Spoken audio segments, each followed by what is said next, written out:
class, welcome to a video on how to succeed in Module 1. So to get started here, some of you have already posted to your GitHub Classroom. You're already way ahead, but if you haven't, this is a video to get you going. So hardest thing about this class is just getting started. All right, so to get started, we need to know how to find our way to the current module. Right now we are in Module 1. This is our class, CIT-63, Java Programming, and the class is organized by modules. This is, by the way, a zero textbook cost class, so we do not have Cengage material anymore. If you see a reference to Cengage, just ignore it. This is a PDF of our textbook. This is a HTML version of our textbook. We'll use that. We'll use also some AI augmented instruction for this class, like a class tutor. Anyway, the first thing we want to do is to open up this thing called GitHub Classroom. So you click on that link.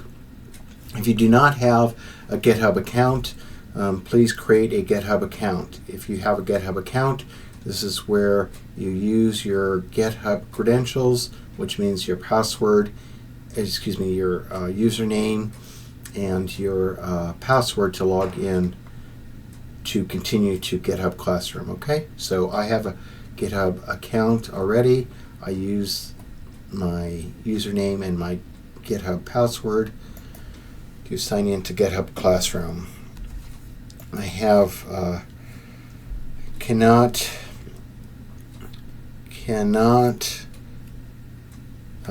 get through life without two-factor authentication anymore, just the way things are, so deal with that. 6-2. All right, there we go. So this is you'll see something like this. Notice here that this link is actually to a GitHub repository. This GitHub repository is linked to this thing called GitHub Classroom, and this is what I use to collect your code. All right, so you'll notice something. It will have, for the first one, it'll have hello world, and then your username and maybe a suffixed integer after your username, but it's when you look at this on your machine, it's not going to be dmol, okay? That's my account. So anyway, click on that, and I've already accepted this, so this is the remote repository. Here is the README. Use this repo to upload all the code you write for the first module. So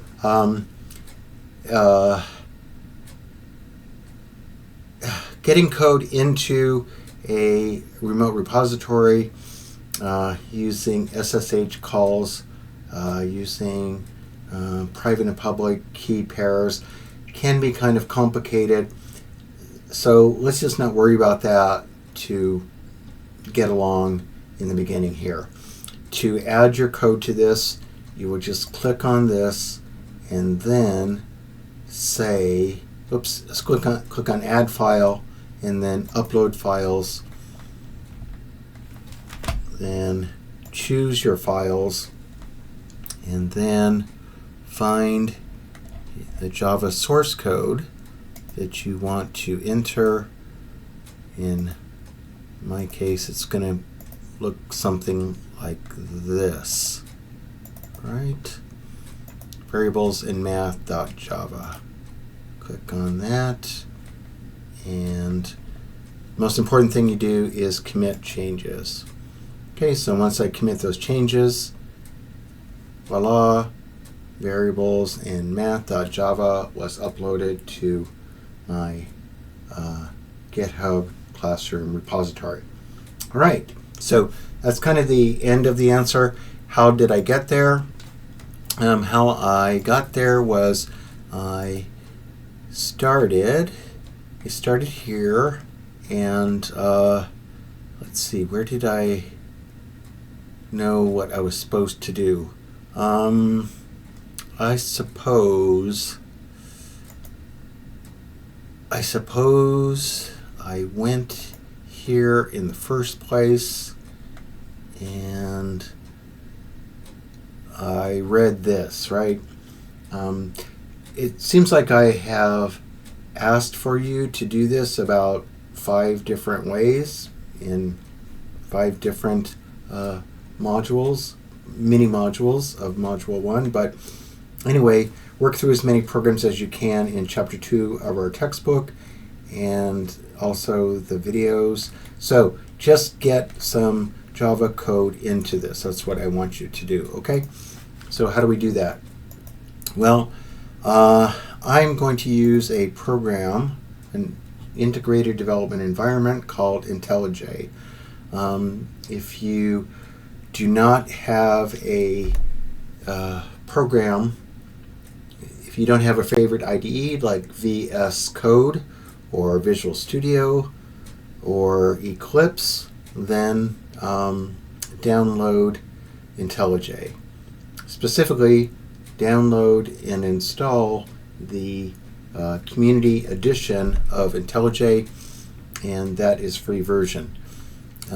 Also, if you register with, if you somehow register with IntelliJ using your student email account, you will have access to the IntelliJ student and educator good deals account. But any which way you can, if you choose to use IntelliJ, then open up IntelliJ. All right, which I'm going to use for my examples, at least this example right now. Okay, so I'm going to create a new project. I do File, New Project, and I'm going to name this module.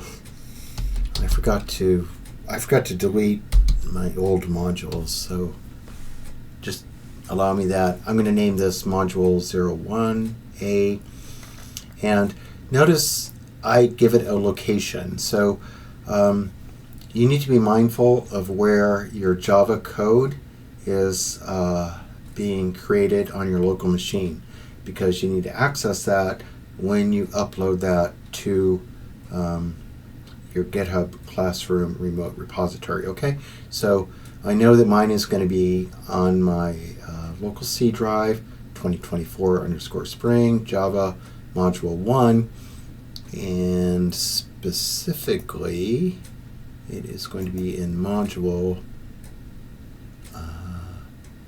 1A that I just created. Do it like this. Module 1A. Okay, here we go. So my location is something, something, something, and then the name of my project is, in my case, module 01A. The language I use is Java. Build system is IntelliJ. Later on in the class, we'll be building with Maven and Gradle, but for right now, use IntelliJ for the build system. Okay, the JDK. I'm choosing the latest JDK, Open JDK. That means I do not have to pay for it. That is available, and this will work throughout the class. Maybe when we get into Spring Boot, there are some other. There's another particular version that maybe a strange dependency will require, and we'll have to download that. But for right now, if you just follow along with my example, you'll be fine. All right. So create, and I want to open a new project. Yep. All right. And this created. Okay. So fine. I've got my project, and here you go. This might be hard to see.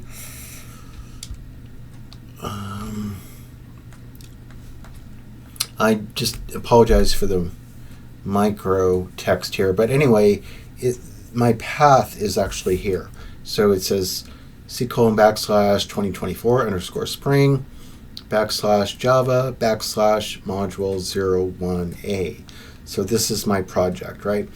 So I want to name this class something else. Specifically, I want to name it variables and math.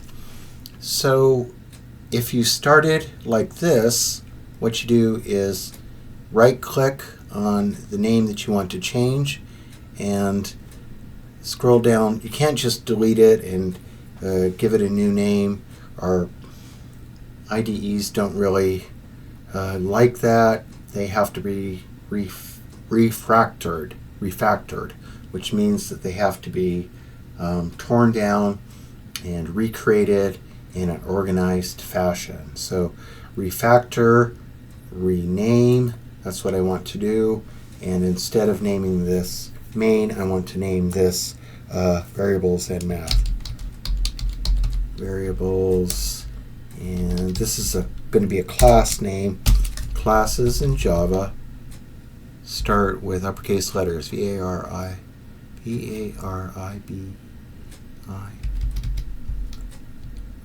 Variables and math. Okay, that's called camel style, camelback style. Refactor. Boom. Now I have variables and math. Okay, so let's get this program going. Public static void main. Don't have to know what all this means, but in a sentence, public means that this method is going to be known outside of the class that it is in. This will be known to other classes. Static means that an instance, an object of this will not be created. In other words, if we create an object from variables and math, those new objects would not have this main method here. Void means that this method will return nothing, and it doesn't mean a zero, it means nothing, means void. And main, lowercase main, is important because method with a name of M-A-I-N, and that's a M-A-I-N, M lowercase, that defines the entry point for the Java program. So when our IDE is calling this, when I hit the run button here, it's somehow using my operating system to call this. It's not going to be, my operating system is not part of this class, obviously, so that's why it has to be structured like that. All right, so let's add some new lines in here. Notice that these are called French braces, also called curly braces. They start and end a block of code. If you use IntelliJ to your advantage, IntelliJ will do a lot of stuff for you, like it will highlight the beginning and ending of the code block. Here I have another code block also. You see the yellow is there. Now, if I can run this code right now, system.out.println, that'll work just fine. Click on the play button here, and in my output area, you'll see it says hello world. Let's say I want to modify this so I can see it, and I want to give it a couple new lines. I'll give it these \ns, and I'll even say it more than once, like 4 times, right? So we run that. Now we'll see hello, hello, hello, hello world. Okay, just like that. So this that is your hello world program.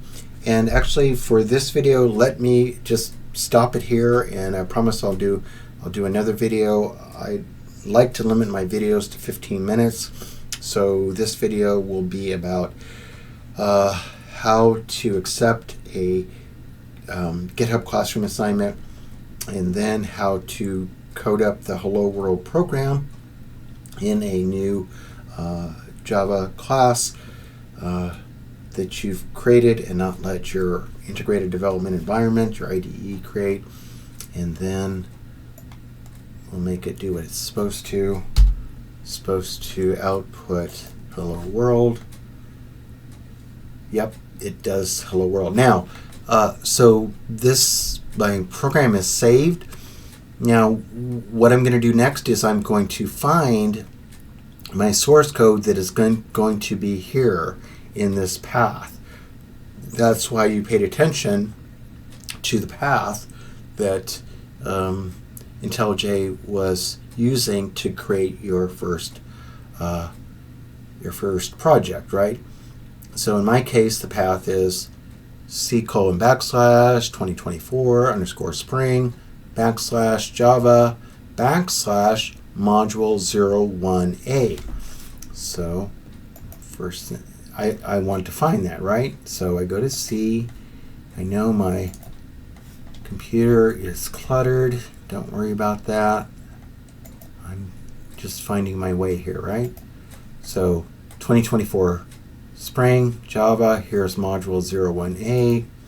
Click on that. Oh, and then under module 01A, you see this directory called src. That is short for source, as in source code. Double click on that. Ta-da! We have, this is called a Java class. We have a Java class named variables and math.java. If I was to open this up with a text editor or a text editor called Notepad, it doesn't get any lower denomination than that, right? Oops, this is what I get. So you can see this is my source code for my little Java program here called variables and math.java, and it does sys out print line hello world. But anyway, now let's see, I needed to go back to my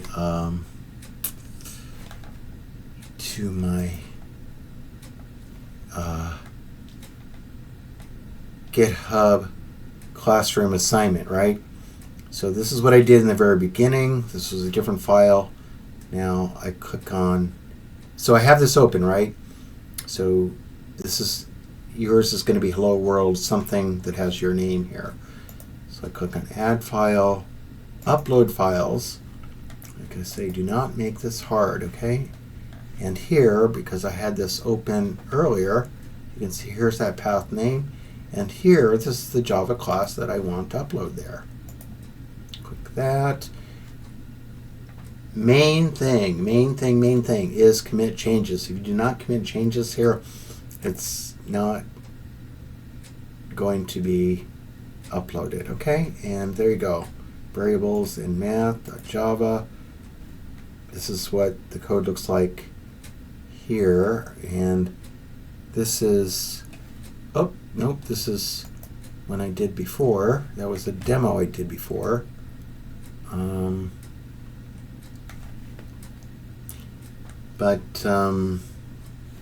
So I got to figure out what happened there. But anyway, this will conclude this extra long 15-minute video, and I'll stop this and publish it.